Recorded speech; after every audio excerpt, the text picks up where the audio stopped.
Salam, hər vaxtınız xeyir olsun, əziz Turan sevərlər. Oyundan oyuna verilişinin yeni buraxışında hər birinizi xoş gördük.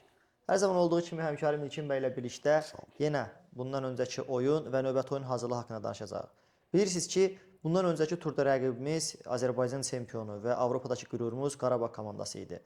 Əvvəldən də biz verilişdə bildirmişdik ki, bizi Qarabağla çox çətin oyun gözləyir. Çünki bilirik ki, Qarabağ komandası yerli komandalarının oyunda daha çox Avropadakı oyunun hazırlığı baxımından daha ciddi yanaşır və bəzən müəyyən taktiki gedişlər eləyir ki, bu da istər bizim komanda olsun, istərsə də digər komandalar üçün çətinlik yaradır. Ümumi olaraq oyundan gözləntilərimiz, komandamızın 90 dəqiqə ərzində göstərdiyi əzmkarlıq və nəticə. Konkret oyuna toxunmamışdan və məsələyə toxunmaq istəyirəm. Sən düzgün vurğuladın ki, Qarabağ Azərbaycan çempionatında hər oyunu yox, bəzi komandaların oyuna Avrokuboklara hazırlıq gözündən baxır. Bundan öncəki verilişdə bir Bağır ağa ilə xatırlayırsınızsa ikimiz çıxmışdıq verilişə. O verilişdə bir məsələyə toxunduq ki, Bağır ağa Cəfərov ki, dostumuz idman jurnalisti. Qarabağa yaxşı oldu ki, məhz Turanla qarşılaşıb Bilbao'dan oyuna. Avropadakı oyunlara bəlkə də ən yaxın ola biləcəyi məhz Turanla oynadı. Əzmkarlıq baxımından. Həm rəqabət, həm əzmkarlıq, həm davamlılıq Qarabağ tonusa düşməyindən ötəri və oyun da onu göstərir ki, Turan həqiqətən Qarabağdan başa-baş oynadı. Hətta bəzi məqamlarda, xüsusilə ilk hissədə Qarabağdan üstün oynadı. Mən xatırlamıram ki, Azərbaycan çempionatından nə vaxtsa Qarabağ ilk hissədə ümumiyyətlə rəqibin qapısı qarşısında təhlükəli episod yaratmasın. Tamamilə ilk hissədə dominant komanda idi Turan. Bunun nəyin hesabına edirdi bəlli idi. İlk növbədə bunu etmə səbəbləri həm Olabi, həm Serrano üstünlüyünün yarım müdafiə xəttinə hökmranlıq etməyi idi, belə deyək, hakimlik etməyi idilər. Ümumiyyətlə Serrano Olabi üstünlüyü çox sevindirici məqamdır. Oyundan oyuna bu iki cütlük bir-birlərinin anlaşması yaxşılaşır və onların anlaşması yaxşılaşdıqca Turanın da oyuna hökmranlığı, yarım müdafiə xəttinə hakim olmağı artır. Bu yaxşı məqamdır və Qarabağdan oyunda deməzdim kulminasiya nöqtəsinə çatdı, amma anlaşmanın ideal vəziyyətə gəlib çıxırlar və Ozobiç də həqiqətən bu ikili tandemi tamamlayır yarım müdafiə xəttində.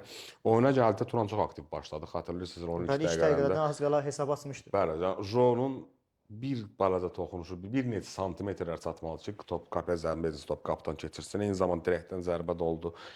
Qol epizodlarımız da oldu, amma düşünürəm ki, oyunda qırılma məqamlarından biri ilk hissədə Alex Souza ilə və Maya ilə bağlı bir epizod idi.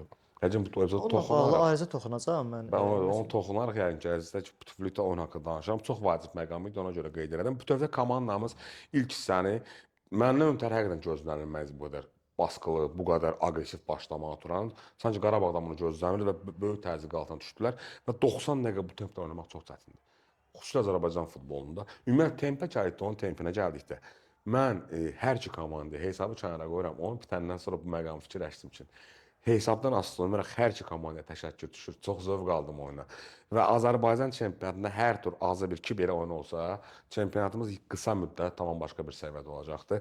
Və buna toxunmaq istəyirəm ki, Sloveniya çempionatında, Yunanistan çempionatında, Bolqarıstan çempionatında elə oyunlar var ki, dəfələrlə bu oyunun keyfiyyəti aşağıdır, amma tribunada 15-20 nəzar keçiririk. Bu onu göstərir ki, yəni kifayət qədər keyfiyyətli oyunlar olur çempionatımızda və Turan Qarabağ oyunları keçən mövsümdə, bu mövsümdə rəqabətli olmuşdu, amma məhz bu oyun düşünürəm ki, Turanın bəlkə də ilk hissədə nümayiş etdirdiyi oyun son iki mövsümün ən yaxşı üç mövsümü oyunundan biri idi. Qarabağ kimi dominant bir komandaya qarşı, Qarabağ dominant futbol oynamağı sevirsən, bilirsən də, üstün rəqibə baskılı, rəqibin üzərinə getmək, amma məhz Turan o futbol oynadı ilk hissədə. 90 dəqiqə bunu paylamaq çox çətindir, həqiqətən, xüsusilə Qarabağ kimi komandaya qarşı. Burada bir məqam var idi, komanda hesabda önə keçdi və ilk hissəni irəlidə bitirdi, 1-0 hesabı ilə qalib gəldi. İkinci hissədə xatırlayırsansa, elə rəqibin baş məşqçisi Qurban Qurbanovdan istifat gətirəcəm. Xatırlayırsınızsa, Kopenhagendən oyundan sonra Qurban Qurbanov Kopenhagenin ilk 20-25 dəqiqəsində təzyiqi barədə danışarkən demişdi ki, bəli, rəqib çoxlu qol epizodları, təhlükəli epizodlar yaratdı, amma belə oyunlardan vacib məqam odur ki, o 20-25 dəqiqəni dözəsən.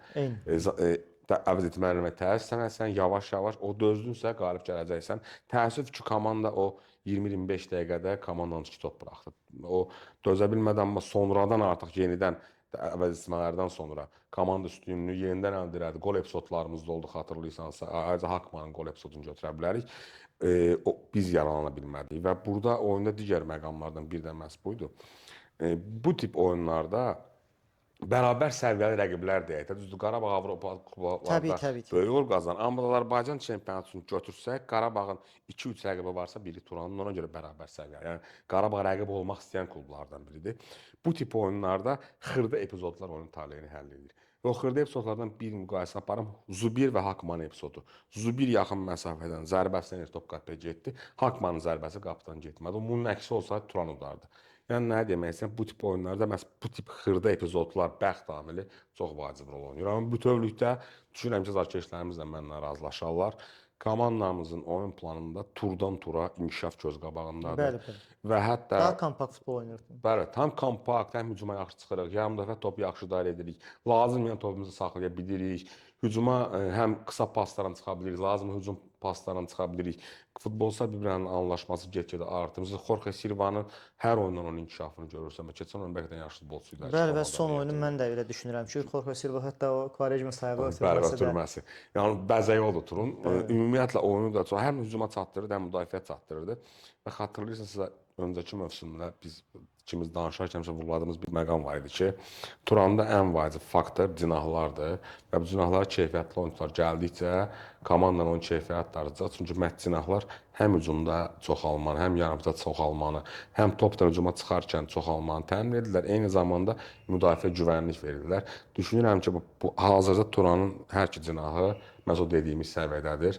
Bu oyunda da onun nümunəsini gördük. Yavaş-yavaş da komandaya adaptasiya olduqca yeni transferlər bunu daha yaxşı görəcəyik. Bu məqamlara bütövlükdə bu 8 turu götürsək, həqiqətən komanda oyundan inkişaf edir. Hazırda liderlər qrupundadır. 2-ci yeri bölüşdürür Araz Naxçıvanla və bu çox böyük ümid verir həqiqətən gələcəyə. Bilmirəm mənlə razılaşarsan, razılaşmazsan. Mənim fikrimcə hazırki durum kifayət qədər yaxşıdır. mən də sənin bütün fikirlərinə razıyam və qeyd etmək istəyirəm ki, gördüyümüz kimi komandanın qarşısına bilirik ki, bu il çempionluq hədəfi qoyulub, amma rəqiblər də zəif deyil. Onlar da qarşısına bir hədəf qoyulub və istər-istəməz hər bir rəqib Turan Tovuza qarşı daha motivasiyalı futbol oynayır. Eyni qaydada həmçinin Qarabağ qarşı, çünki istər-istəməz bütün futbolçular Qarabağın oyunu mənə gəlir ki, istəyir ki, özünü yaxşı tərəfdən göstərsin, yaxşı mübarizə aparsın. Çünki və Qarabağda oynayan oyunçular dünya ulduzlarına qarşı oynayırlar və s. və ilaxır. Və təbii ki, onların həmçinin oyunlarını, bilirik ki, Qarabağın oyunlarını Avropalı klublar, skautlar mütəmadi izləyir və təbii ki, hər bir futbolçunun arzusudur ki, Azərbaycan çempionatında mütəmadi Qarabağına qarşı oyunda özünü ən yaxşı tərəfdən göstərə bilsin. Komanda olaraq birinci hissə çox yaxşı mübarizə apardıq. Hətta qeyd etdik ki, ilk dəqiqədə az qalmışdı hesab açıla. Daha sonra da epizodlarımız oldu. Komandanın qapısı, Qarabağın qapısı Koxareski 100%lik qol imkanından komandamızı məhrum etdi. Və bunun kimi bir sıra epizodlar oldu ki, və ən maraqlı məqam oldu ki, Qarabağ komandası cəmi müdafiəsinin daxilində heç bir təhlükəli vəziyyət yarada bilmədi. Bu da təbii ki, müdafiənin və yarım müdafiənin etibarlı oynamasından əlaqədar olan bir şeydir. Sən orada azarkeşlərlə bağlı bir şeyə toxundun ki, yəni azarkeşlərimiz və mən bir şeyi vurğulamaq istəyirəm. Tribunamızda bu tür bir fərqli bir gözəllik var idi. Bilirik ki, zurna, nağara və digər bizim musiqi alətlərinin iştirakına çox yaxşı kombinasiya yaratmışdı azarkeşlərimiz. Bəzi azarkeşlər, təbii ki, bəzi futbol azarkeşləri və Turan Tovuz azarkeşləri yox, digər azarkeşlər qeyd edirlər ki, tribunada və bunu yəni görürəm ki, müsbət vurğulamırlar. Ancaq nəzərinizə çatdırmaq istəyirəm ki, tək Azərbaycanda deyil, bir sıra xarici Avropa ölkələrində, Afrika ölkələrində, hətta Asiya ölkələrində belə çempionatlarda klublar yerləşdiyi yerin adət-ənənələrinə uyğun musiqi alətlərindən mütəmadi istifadə edirlər. Bu da tribunaya əlavə bir rəng qatır və nəzərinizə çatdırım ki, hətta 10 il bundan öncə, 15 il bundan öncə belə Turan Tovuz tribunasında daima zurna, saz, nağara və digər bu kimi milli musiqi alətlərinin biz ifasını görə bilərdik. Hətta xarici futbolçularımızın bir neçəsinin müsahibəsində oxumuşam ki, qeyd ediblər ki, bu çox yaxşı bir şeydir. Hətta Braziliyalı futbolçular bilir ki, Braziliyada müəyyən musiqi alətləri var ki, və onu mütəmadi eşitmək olar. Yəni biz bu kimi şeylərlə tribunanın daha da gözəlləşməyini, daha da pozitiv olmağını alqışlamalıyıq, bəyənməliyik və təbii ki, belə olan halda azarkeşlər daima enerjili qalır, daima belə deyək, gümrah qalır və 90 dəqiqə o tempdən düşmürlər. Və həmin azarkeşlərə də sözüm ki, yəni bu bizim komandamızın, azarkeşlərimizin əsas məqsədi tribunanı gözəlləşdirməkdir. Komandamıza dəstək olmaqla yanaşı tribunamızı gözəlləşdirməkdir. Bundan əvvəlki oyunlarda məsələn saksofon və digər musiqi alətləri var idi. Onda heç bir azarkeş yazmamışdı ki, hə bu nədir? Bir şey deyim. Əksinə deyirlər də yaxşıdır. Bəs bu saz bizim milli alətdir axı. Bu necə yəni deyir? Çox doğru vurğulayırsan. və ümumiyyətlə o qeyd etdiyim misallar var idi ki, ümumiyyət tribuna ənənəsi, azarkeşliyin ən pik olduğu yer Cənubi Amerikadır. Bəli, bəli. Cənubi Amerikada tribunalar nə ilə seçirlər, nə ilə fərqlənirlər? Öz milli alətlərini tribunaya daşımaqdan. Ümumiyyətlə azarkeş kimdir? Azarkeş danışdığı genetikanı tribunaya daşıyan bir şəxsdir. Bütün azarkeşlər standart olsalar nə ilə seçiləcəklər? Maraqlı nə olacaq? Təbii. Və saz, eyni zamanda zurna balaban bizim bölgənin, xüsusilə Tovuz bölgəsinin, həm Azərbaycan, xüsusilə Tovuz bölgəsinin milli adətən, milli musiqisi. Hətta biz Qarabağı belə ötən il Avropada səhv mərhələsində gəldikdə Tovuzda yəni zurna nağara ilə sazla qarşılamışdılar və təbii ki bu Təbii ki öylədir. Zurna mənim belə deyək də, mənim genetik kodumdur. Mən də genetik kodum tribuna daşıyıram. Buna görə azarkeşlərimizə həqiqətən təşəkkür eləmək istəyirəm. Mən hər dəfə zurnanı və sazı və yaxud nağaranı tribunada görəndə sevinirəm ki, bu gün fərqli olacaq nəsə. Tovuzda tez-tez olur stadionlarda, səfər oyunlarında hər zaman bunu etmək olmur. Azarkeşlərimizə təşəkkür edirəm. Azarkeşlik məhz budur. Elmir bəy də qeyd etdiyi kimi məxsus olduğum bölgənin adət-ənənəsini və eyni zamanda musiqisini tribunaya daşımaqdır. Tovuz Azarkeş də bundan fərqlənir. Sən bilirsən ki, bəlkə də Azərbaycanda tribunada ən az təhqiramiz ifadələrdə işlədilen tribunalardan biri Turan tribunasıdır ki, çox nadir hallarda ola bilər və buna görə xanımlar rahatlıqla futbola gəlirlər bizim bölgədə. Çoxsaylı xanım azarkeşlərimiz də var. Buradan da onlara təşəkkür edirik. Gəlirlər. Niyə gəlirlər? Çünki o da bir genetikada daşıdığımız tribunya və eyni zamanda musiqi də bizim genetikamızdır. Həm azarkeşlərə təşəkkür edirəm, eyni zamanda sənə də xüsusi məqama diqqət ayırdığın üçün minnətdaram. Bəli, çünki mənim üçün bilirsən ki, bu şeylər çox önəmlidir və bu şeylərə daima fikir verirəm. Eyni qaydayla digər azarkeşlərimizdə və təbii ki, mən indi azarkeşlərin yazdığı fikirlərə əsasən bunu deyirəm. Orada mən çox az saylı azarkeşlərin bu şeyi bəyənmədiyini gördüm. Ancaq onlara da bir açıqlama verməyə özümə borc bildim ki, böyük əksəriyyət bəyənmişdi. Çox bəyənmişdi. Bir-iki nəfər idi harası. Təbii. Yəni bu hər zaman olan bir şeylərdir və mən bayaq da qeyd etdim ki, bundan əvvəlki oyunda saksofon və digər xarici musiqi alətləri var idi.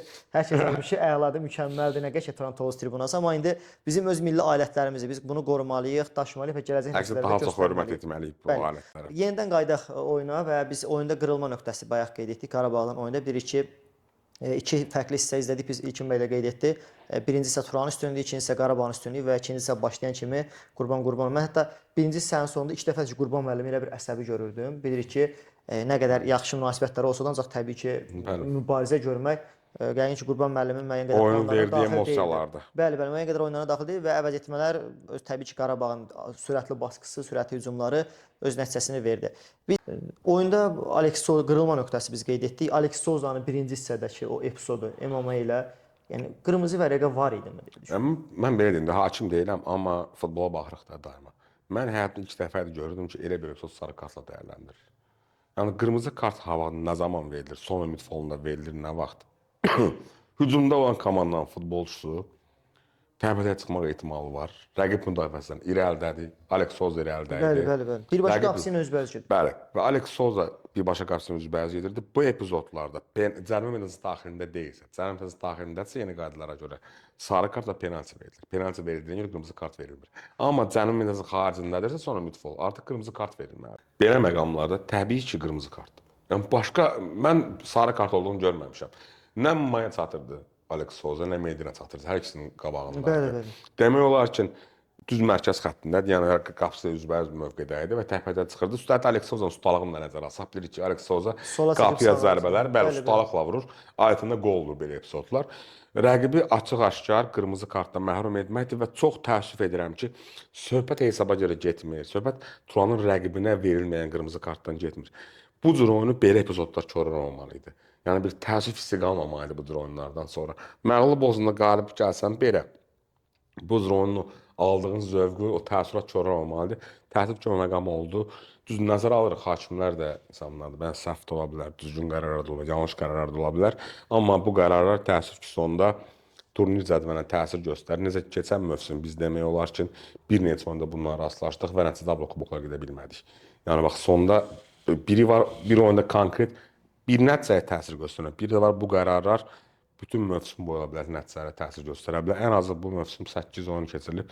İkisində ciddi bu səhvlərlə rastlaşmışıq. Bizim çox xalq ikisinə səbəb olublar. Ümid edək gələcəkdə olmayacaqlar. Mən buna əminəm. Yanmağa çalışıram. Bunun bilərək də olduğunu düşünmürəm. Yəni bəlli məsələdir. Sadəcə olaraq səhvdir, amma epizod qırmızı kartdır. Yəni bunu tək biz demirik. Bəlli məsələdir.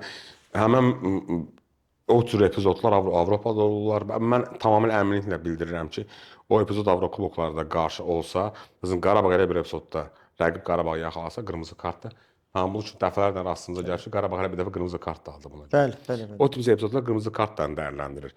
Və Avrokuboklarda da klublarımız problem yaşayırlar. Çünki çempionatda belə epizodlar sarı kartla dəyərləndirəndə artıq buna adiləşmiş olurlar. Ümumiyyətlə götürsək, çox təəssüf ki, qırmızı kart verilmədi, nəticəyə təsirli qərar oldu düşünürəm ki. Amma yenə deyirəm, düşünmürəm bilərəkdən verilmiş bir səhv idi. Sadəcə ola bilsin hakimin baxışında. Hakimlərin baxışı da fərqlidir. Hər hakim fərqli düşünür. Təbii ki. Situasiyalar fərqli qərar verir. Ola bilsin hakimin baxışında fərqli prinsipdən yanaşdı o epizod, amma orada mən hələ dəqiq xatırlamıram ki, nə vaxt sarı kart olsun. Olar. Belə biz təbii ki, sosial şəbəkə hesablarımızda da bununla bağlı paylaşımlar etmişdik və azarkeşlərin böyük əksəriyyəti, həmçinin futbol ictimaiyyətinin böyük əksəriyyəti həmin epizodda qırmızı vərəqə olduğunu qeyd edir. Təbii ki, tarixdə nəticə qalır, oyun qalmır. Təəssüf ki, biz istərdik, oyun istərdik ki, komandamız ən azı bir xal götürsün. Çünki bizim üçün ilk dövrə üçün qazanılan bütün xallar vacibdir və bir də ki, artıq birinci dövrənin sonuna gəlirik. Və Qarabağla oyunda təbii ki, komandamız görmək istədiyimiz Turanı hər kəs gördü. Bu da sevindirici məqamlardan biridir ki, artıq azarkeşlərimiz görmək istədiyi Turanı son 3-4 oyunda görməyə başlayıblar və bu da komandamızın həm azarkeşlərini həm də bizi çox sevindirir. Təbii ki. Qarabağ oyunu haqqında bu qədər. Ümid edirəm ki, bütün suallarınızı cavablandıra bildik və bütün vacib məqamlara toxuna bildik. Keçək Karvan komandası ilə oyunun hazırlığı haqqında. Qeyd edək ki, komandamızda hal-hazırda zədəli oyunçular əsas heyətdən söhbət gedir. Yoxdur. Bilirik ki, Denis Morales və Tavares əməliyyat olunub və onların komandaya qoşulmasından bağlı bir yenilik olacağı təqdirdə biz həm verilişlərimizdə, həm də xəbər saytlarında bununla bağlı məlumat paylaşacağıq. Digər heyət isə tam olaraq formadadır, tam olaraq yerindədir və Karvan komandası ilə oyuna hər biri hazırdır və ən sevindirici məqamlardan biri bizim yeni müdafiəçimiz, sol cinah müdafiəçisinin Enrique'nin artıq Silvanın oyuna tam hazır olmasıdır və biz ümid edirik ki, növbəti turdan biz Qurban Berdiyevin görmək istədiyi tam heyəti görə biləcəyik. Bilirik ki, Karvan komandasında hal-hazırda oyun baxımından, nəticə baxımından işlər bir o qədər də yaxşı deyil. Artıq bir neçə turdur ya uduzurlar, ya hiss edirlər təbii ki və son turda da Sumqayıt komandasından 4-1 hesablı məğlubiyyətlə ayrıldılar Sumqayıtdan. Təbii ki, hal-hazırda komanda mən elə gəlir ki, Karvan toparlanmaq istəyəcək və Turan Tovuz komandası ilə fərqli Karvan görə bilərik. Belə deyim, Karvan üçün bəlkə də çox daha əhəmiyyətli oyundur bu oyun. Nəyə görə? Çünki komanda uzun müddət xal qazanmır, xal üçün həsrətdir və bu oyunda Turan kimi bir potensial ideal komandaya qarşı oynayıb xal qazanmaq olar psixoloji cəhətdən də fərqli inkişaflarına səbəb ola bilər. Eyni zamanda psixoloji cəhətdən də komandaların möhkəmlənməsinə səbəb ola bilər. Ona görə düşünürəm Karvan bu oyuna xüsusi hazırlaşacaq. Mən asan oyun keçməyəcəyini düşünürəm. Nəyə görə? Tək rəqibə görə yox. Bütövlükdə mən bunu keçən mövzumdan etibarən deyirəm. Ümumiyyətlə Turan təbii meydançada daha yaxşı oynayır, nəinki süni meydançada. Və bunu əksər oyunlarda görə bilərik. Elə bu mövsüm keçirilən oyunlara baxsaq, təbii meydançada keçirilən oyunlara Turanın oyun planı da daha yaxşıdır. Şamaxı şəhər stadionunda bildiyim kimi süni örtülü meydançadır. Süni örtülü meydançada adətən çətinliklər olur. Amma mən yenə deyirəm, həm bu faktor və eyni zamanda rəqibin xüsusi bir motivasiyayla ona yanaşacağını nəzərə alaraq çətin oyun keçəcəyini düşünürəm. Düzdür, açıq-aşkar üstün favoriti bizik, elə turnir dövründə baxanda və həmçinin komandaların qarşılarına qoymuş hədəfləri görəndə kifayət edir və həmçinin komandamız sən də qeyd etdin kimi tam heyətlə olacaq. Artıq Enrique də qayıdıb, Vaz da yavaş-yavaş formasını yığır. Yəni Ozoviç və Rəhim Sadıqov arasında bir rəqabət var. Əsas baxımından eyni zamanda Ayxan Hüseynov da, Xəyal Nəcəfov da var o mövqedə hansılar ki, oynaya bilərlər, universaldılar. Yəni komandamız heyət baxımından tam hazırdır. Bütün mövqelərdə rəqabət var. Bu da çox vacib idi. Bizim keçən mövsüm əsas çatışmayan xüsusiyyətlərimizdən biri bu idi ki, bəzi mövqelərimizdə rəqabət yox idi. Ola bilər hansısa məqamda futbolçular əsas heyətə özü təmin olunmuş kimi hiss edə bilərdilər. Amma bu mövsüm heç bir futbolçu özünə əsas heyət təmin olunmuş hesab edə bilməz. Hücumdan tutmuş qapıya kimi. Qapıda da rəqabət var. Baklovla Samog arasında, irəli xəttdə də, hücum xəttində də Jovaci və Alex Solis arasında rəqabət var. Odur ki, bu müsbət məqamdır və mən düşünürəm ki, Karvanla oyunda da bu tip məqamlar bizim xeyrimizə olacaqdır və üstəlik belə bir heyətin toparlanması da məşqçinin də oyunun gedişində müəyyən rotasiyalar yaratmağa, oyun istədiyi kimi getməyəcəyi təqdirdə bir dəyişikliklə onun gedişatını dəyişməyə imkan verir.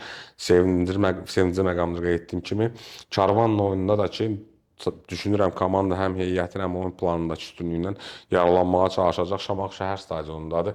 Belə deyim, həm bəlkə də azarkeş planında, azarkeş gəlmək planında. Tovuzda oynayırıq, Yaxındır özdə da. o Bəli, meydançamızdır. bəli. Bakıda oynayırıq, Bakıda kifayət qədər Tovuzu yaşayır. Bəli. Şamaxı bir qədər aralıdır hər ikisindən. O bizə ilk turda Amma İmişli hə, komandasına onu oynayırıq, demək çox tovuzda var idi orada. Amma buna baxmayaraq bizim azarkeşlər həmişə Şamaxı şəhər stadionunda çox saylı təmsil olunublar. Bəli, Bakıdan gələnlər də olub, Tovuzdan gedənlər də kifayət qədər təşkil edir. Ona görə düşünürəm ki, azarkeş sahəsindən yenə turan əziyyət çəkməyəcək, yenə özümüzü doğma meydanda kimi hiss edəcəyik və futbolçularımıza da bu təbii ki, xüsusi bir ruh verəcəkdir. Sən həmişə bilirsən də indi bəzən futbolçularla aramızda öz söhbətlərimiz Bəli, olur, bəli. danışırıq oyundan sonra və hər birinin həmişə toxunduqları bir məqam var ki, ən böyük məqsədimiz ilk növbədə azarkeşlərimizi sevindirməkdir. Azarkeşlər həqiqətən həddən artıq çox istəyirlər futbolçularımız, bu hiss olunur. Söhbətimiz Hurtadon Turan azarkeşlərə qarşı xüsusi bir sevgisi var. Bəli, Bu bəli, izah hər olunmazdı. halda. Mən ilk dəfədir bəzən legioner futbolçulara bu olmur, amma Turan legioner futbolçulara Turan tribunasını çox sevirlər. Bunu da hər dəfə şəxsi söhbətdə də vurğulayırlar. Ona görə azarkeşlərimizin də boyunda olmağı vacibdir ki, əminəm ki, olacaqdılar ki, komandamıza ruh versinlər. Arzu edirəm ki, baxımlı, maraqlı və ajotajlı bir oyun Nəticəli izləyək. futbol oynayaq. Müsbət nəticədə sonunda əldə edək. Belə, hər birinizi ayın 24-ü saat 14:30-da bir günorta saatlarındadır. Şamaxı şəhər stadionunda Karvan komandası ilə oyunda gözləyirik. Komandamıza qələbə, güc və bol enerji diləyirik. Ümid edirik ki, bizi qələbə ilə sevindirəcək. Ümid edirəm bütün hər şeyə toxuna bildik. Məncə zənnimcədir, bəli. Növbəti verilişlərimizdə qələbə şərhində görüşənədək sağlam qalın.